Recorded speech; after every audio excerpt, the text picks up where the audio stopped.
Hi, I'm Chantelle Dusette, blogger for Huffington Post and playwright. I'm talking with my dad today, Paul Anderson-Walsh, for Time to Talk, a series where children or adults and parents and their children get to talk. And I've got some questions to run through with you today that I haven't really asked you before, so it'd be interesting to see what you say, what your feedback is. This is a bit of role reversal, so let's go. It sounds so fun. Thank you. Okay, so my first question is, what do you know now that you wish you knew when you were my age? Oh, that's an easy question. That I know who I am, and I think that is a huge thing for me. So knowing who I am and gives me a sense of identity, and that identity is very anchoring for me. And if I knew that when I was your age, I would have made life a lot easier for myself and for everybody else around me comes to that. I don't know, I think you did all right.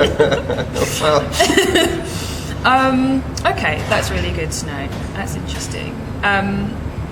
Tell me the story of the happiest moment you've ever had. That's easy too. Happiest moment in my life ever was the day you were born. And that's easy for me to say, and I'm not saying it just because it's you, I'm saying it because it was you. And you were my first child, and more than being my first child, you're my first blood relative. I don't know anybody else in the world that was related to me, so there was nothing happier than that. Apart from that, I kind of, because I'm fairly content, I derive my happiness from making other people happy. Yeah. So, you'll know, for example, on Easter Sunday when all the family were together, I was happy as can be. The house is full of laughter, everyone's enjoying themselves, everybody's there, which is the most important thing. Yeah. And I'll just step outside of that, and I'm so blissfully happy. I don't even talk, I just watch them, and it just makes me, it's just beautiful. When I took Hayley to the Caribbean on a cruise for our 25th anniversary, seeing her face at moments on that cruise was just blissful. She was so happy, and facilitating happiness for people makes me really, really, really happy. That's amazing. What's the hardest challenge you faced in your life? Well, this is a slightly strange answer. So the hardest challenge I've faced in my life is the challenge to prevent the urge in me to be normal. And what I mean by that is, life kind of presents you with these opportunities for what I call normalcy. Yeah.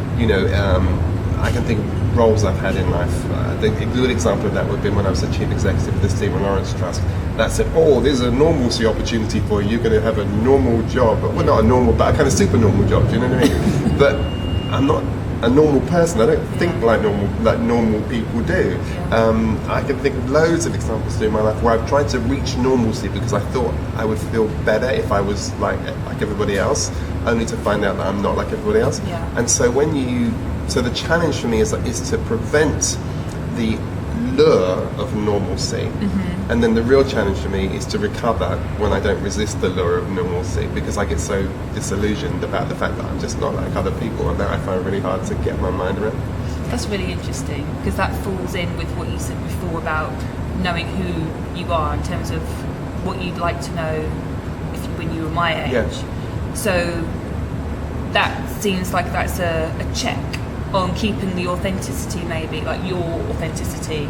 So those little tests that come along, those little flags where you're just like, you can bounce it off, or you walk Absolutely. through it and you learn through that process. You do, and I think the check that comes, Chantelle, is that says, here's an opportunity. Is this who you think people would like you to be, or is it who you are? Yeah. And I think you're caught in that cycle a lot. So there are things that, people might like me better if I'm on TV. People might like me better if I had that post. People might like me better if I could do that. Yeah. But is it who you are? Is it intrinsic to who you are? And are you using the gifts that you have to get acceptance, or are you accepting the gifts that you have and just living in the power of them? That's amazing. Yeah. Okay. Thank you. I think my last question for you is going to be, if you had to choose a role model for me, who would it be and why? Oh, that's easy. That's an easy question.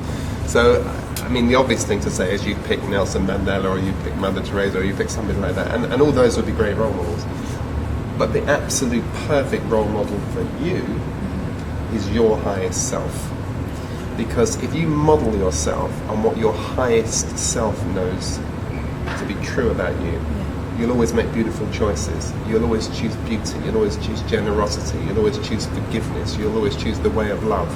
And critically, really importantly, if I said to you, oh, I think your role model should be that person or that person, then what you could end up being is an imitation of that person. A copy. Yeah. Rather than an authentic version of you. Yeah. And actually the reality is you can learn plenty of things from role models. You can learn plenty of things from Mother Teresa. You can learn plenty of things from Nelson Mandela. You can learn plenty of things from the lady who works on the checkout at the supermarket. Yeah. But if you're going to be a role model the role that you've been given. That's right. Yeah. Because you've a role, you've a unique Yeah. role. And it's not unlike the world in which you operate in, where people are acting and they're playing the part of other people. The part you're playing in this theatre called life is you. Yeah. That's amazing. Thank you. I've taken that all on board. I have. Thank you very much. You're very welcome. Anytime.